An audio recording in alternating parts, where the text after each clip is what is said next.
Viscount. It has been more than a month that I've been awaiting your gift, about which I had immediate suspicion. That's why I didn't take leave. But now everyone tells me and boasts that it won't be worth a hazelnut,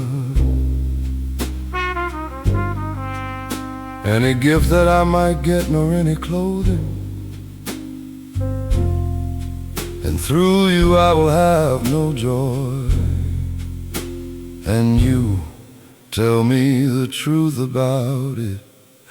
Sir Hugo, you will never get thanks from me for this.